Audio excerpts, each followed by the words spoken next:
ये जो अपन 6th class में सामाजिक विज्ञान में चैप्टर ले रहे हैं राजा, राज्य और गणराज्य, तो उसी में आपने क्या क्या पढ़ा उसका हम थोड़ा सा शॉर्ट में पढ़ लेते हैं। ठीक है, तो बच्चे इसमें आपने पढ़ा था राजाओं के बारे में कि राजा किस तरह से जो है अनुष्ठान किया करवाया करते थे, उनके जो राज दरबार में वर्ण व्यवस्था थी। ठीक है, जो पुरोहित होते थे, ब्राह्मण वर्ग होते थे, वो यज्ञ हवन अनुष्ठान करवाया करते थे। यज्ञ अनुष्ठान में सबको अनुमति नहीं थी, पर जो दूसरे लोग हैं उनको बुलाया जाता था। अलग अलग राज्यों से लोग आते थे, राजा लोग आते थे, उनको निमंत्रित किया जाता था। वो वहां पर आकर के जो है पूरे यज्ञ अनुष्ठान देखा करते थे। और जो लोग हैं वहाँ की जनता जो है, ठीक है, उसमें भी सभी लोगों को यज्ञ में जो है भाग लेने का अधिकार नहीं होता था। तो यहाँ पर वर्ण व्यवस्था के बारे में बताया गया कि वही सबसे वर्ण जो है उसमें ब्राह्मण है, क्षत्रिय वर्ग है, ठीक है, वैश्य वर्ग जो है, व्यापारी है, और शुद्ध वर्ग जो है ये भी यहाँ पर हुआ करते थे। और वर्ण व्यवस्था के विरोध के कारण बताए गए कि वर्ण व्यवस्था का विरोध क्यों किया गया। तो बहुत सारे लोग जो है इस वर्ण व्यवस्था को सही नहीं मानते थे, तो उनके विचारों में मतभेद था। वो चाहते थे कि ऐसे वर्ण नहीं होना चाहिए, समानता होनी चाहिए, सबको जो है जो जन्म के आधार पे नहीं है ना, उनको योग्यता के आधार पर जो है होना चाहिए उनका। राजा जो है स्वयं को पुरोहित से श्रेष्ठ मानता था, ऐसी बात वहां पे मानी गई है।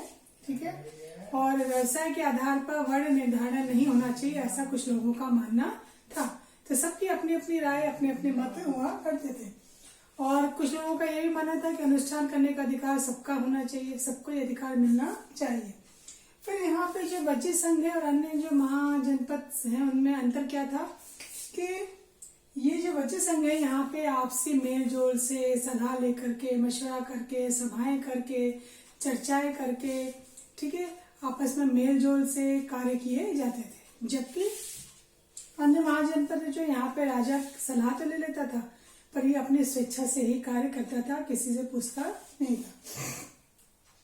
यहाँ पे वज्जीय में पारंपरिक नियमों का पालन होता था, रीति रिवाजों का पालन होता था, उसके बाद कार्य होते थे। यहाँ पे कोई ऐसे कार्य नहीं होते थे, यहाँ बल्कि नियमों का उल्लंघन भी किया जाता था।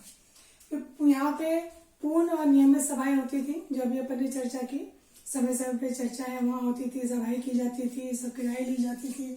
यहाँ पर वही बात जो अभी मैंने बताई, राजा सलाह तो लेता था, पर अपने जो उसको कार्य करना होता था अपनी इच्छा से ही कार्य करता था। फिर आपको कुछ वाक्य यहाँ पे दिए हैं, उनको आपको सही गलत बताना है। आपको मैंने अश्वमेध यज्ञ के बारे में बताया था कि अश्वमेध यज्ञ जो होता है, ठीक है, उसमें जो यज्ञ का घोड़ा है उसको छोड़ा जाता है, तो वहाँ जहाँ जहाँ से गुजरता है और जो जो राज्य अपने यहाँ से इसको गुजरने की छूट देते हैं, उनको फिर बाद में उस यज्ञ में या जो सभा होती है, हवन होता है, उसमें उनको आमंत्रित किया जाता है। तो ये बात कैसी है? सही है, ऐसा होता है। फिर अभी हमने बात की कि जब भी राजा का यज्ञ हवन होता है, जैसे यज्ञ की बात कर रहे हैं, तो उसके पहले राजा को जो है पुरोहित के द्वारा शुद्ध किया जाता था, पवित्र जल का छिड़काव किया जाता था। यहाँ पे कहा गया है कि सारथी जल छिड़काव करता था। सारथी कौन होता है? राजा के रथ को चलाने वाला। वो क्यों करेगा रथ उसको छिड़काव? तो ये बात क्या है? गलत है। जनपदों की बस्तियां जो थी, पुरातत्ववेत्ता जो थे पुराने प्राचीन काल में जो जनपद थे, उनमें उनको महल मिले हैं, तो क्या ये बात सही है? नहीं, ये बात गलत है। फिर जो हमने बात की थी कि पुरातत्ववेत्ता को कुछ ऐसे पात्र मिले हैं जो मिट्टी के हैं, जिसमें चित्रकारी की गई है, तो ये उस समय ये था कि हाँ, ये बर्तन बनाए जाते थे। ठीक है, तो यहाँ पे मिश्रित घोषा पात्र में अनाज रखा जाता था, इसमें अर्थ नहीं आता है।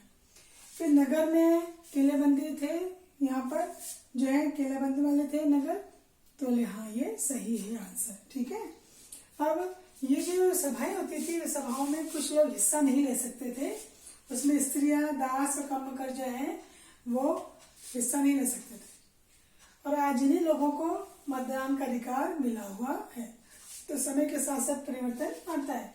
फिर आता है कि ये जो राजा लोगों ने किले बनवाए थे, इन किलों को बनवाने का कारण क्या था? सबको पता है किले बनवाने का कारण क्या था।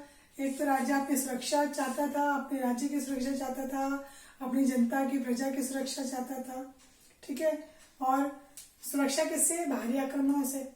तो बाहरी आक्रमणों से सुरक्षा के लिए वो किले जो है वो बनवाया करता था। और कहीं कहीं किले ऐसे बनवाए जाते थे कि अपनी शक्ति का, क्योंकि किले बहुत ऊंचाई पे होते थे, बहुत विशाल होते थे, तो इससे दूसरे राज्यों के सामने उनकी शक्ति का प्रदर्शन, समृद्धि का प्रदर्शन भी होता था।